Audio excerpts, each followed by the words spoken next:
जग्गू की शादी भी हो गई और मेरे पोते ने मुझे बताया ही नहीं। चुप कर जाओ बुढ़िया, उसने हमें नहीं बताया, वो तुम्हें क्या बताएगा। मम्मा पापा अंदर आ जाएं, हमने खाना खा लिया है। गौरी, मेरी बेटी से काम वाम नहीं होता, बहुत लाड से पाला है मैंने अपनी बेटी को। बहन, काम क्या है, 2 बर्तन होते हैं, वो तो मेरी बहू आराम से धो लिया करेगी। माँ बता दो अपनी सहेली को। सुनो गौरी, बर्तन 2 हो या 1, मेरी बेटी से ये सब नहीं होगा। फिर बग्गी की माँ चली जाती है।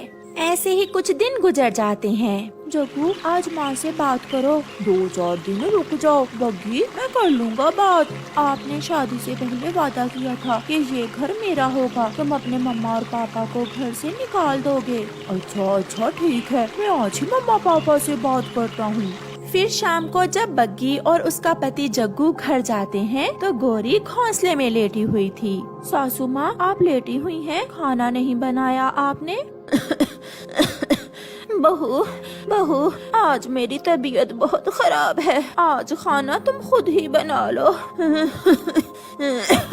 जग्गू जी देख लिया, हो गए ना नाटक शुरू। मैंने तो पहले ही बता दिया था, जब तक ये बुढ़िया यहाँ रहेगी मुझे कोई खुशी मिलने वाली नहीं है। बहू चुप हो जाओ, मैं बना लेती हूँ खाना। मम्मा आप भी नाटक थोड़े कम किया करें। मैं अपनी माँ के पास जा रही हूँ। और सुन लो जग्गू, जब तक ये दोनों बुढ़े इस घर में हैं, मैं अपनी माँ के पास ही रहूँगी। रुको बग्गी, मेरी बात तो सुनो। मगर जग्गू की पत्नी वहाँ से चली जाती है। मम्मा ये सब आपकी वजह से हुआ है, क्या था जो खाना बना लेती, मर तो नहीं जाती आप। गुस्से में जग्गू घर से बाहर निकल जाता है। थोड़ी देर बाद कालू कौवा घर आता है। गौरी क्या हुआ, तुम क्यों रो रही हो? बहू नाराज होकर मैके चली गई है। वो क्यों, क्या बात हुई है? जब तक हम इस घर में हैं, बहू लौट कर नहीं आएगी।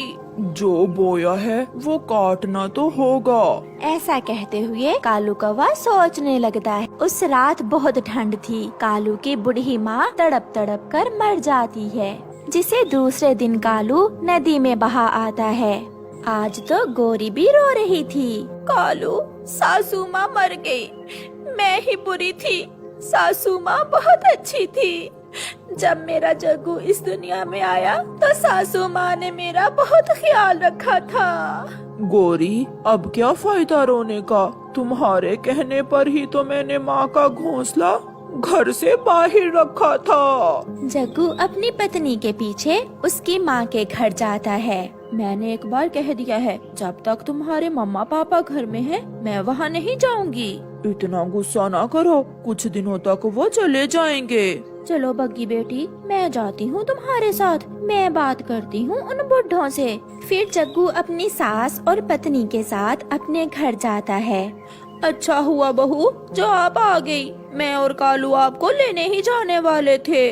बात सुनो बहन गौरी, तुम मेरी सहेली जरूर हो, मगर मैं बात करूँगी न्याय की। जब बच्चों की शादी कर दें तो उन्हें अलग घर भी देना होता है। या तो तुम इस घर में रहोगी या अपने बेटे को अलग घर बना दो।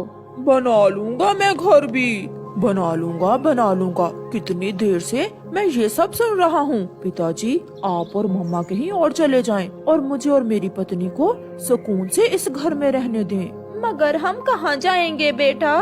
दादो तो मर गई हैं, घोंसला खाली ही है, आप उस घोंसले में चले जाएं। हाँ ये ठीक है, मगर वो घोंसला हमारे घर से उठाकर थोड़ी दूर रख लें। लो, बच्चों ने खुद ही अच्छा फैसला कर दिया है। अब मैं चलती हूँ। बेटी बग्गी, अगर ये दोनों यहाँ से ना गए तो तुम चुप करके अपनी माँ के पास आ जाना। आपकी माँ का घर बहुत बड़ा है। बग्गी की माँ चली जाती है। जग्गू बेटा, मैंने हमेशा आपको अच्छे से अच्छा भोजन दिया, सब दिया, और आज तुम हमें घर से निकाल रहे हो।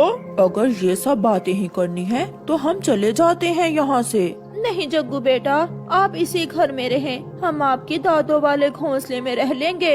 हाँ मम्मा, ऐसे सब ठीक हो जाएगा। दादो भी तो रह लेती थी उस घोंसले में, आप दोनों ने भी तो दादो को घर से बाहर घोंसले में ही रखा हुआ था।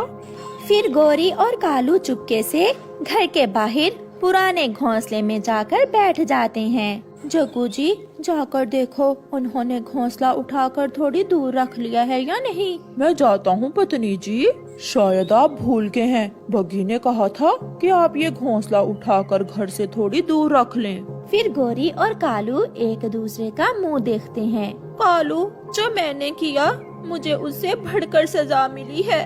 सासू माँ का घोंसला तो मैंने घर के पास ही रखा था, मगर हमारे बेटे को तो हमारा घोंसला घर के पास भी अच्छा नहीं लगता। फिर गोरी और कालू वो घोंसला वहीं छोड़कर किसी अनजान मंजिल की तरफ उड़ जाते हैं। ये सब उन्हें उनके किए की सजा मिल रही थी। जैसा गोरी और कालू ने अपनी माँ से किया था, अब जग्गू और उसकी पत्नी उनसे उससे भी बुरा व्यवहार कर रहे थे। प्यारे दोस्तों, इस कहानी से हमें सीख मिलती है कि हम जैसा बीज बोते हैं हमें फल भी वैसा ही मिलता है। आपका धन्यवाद।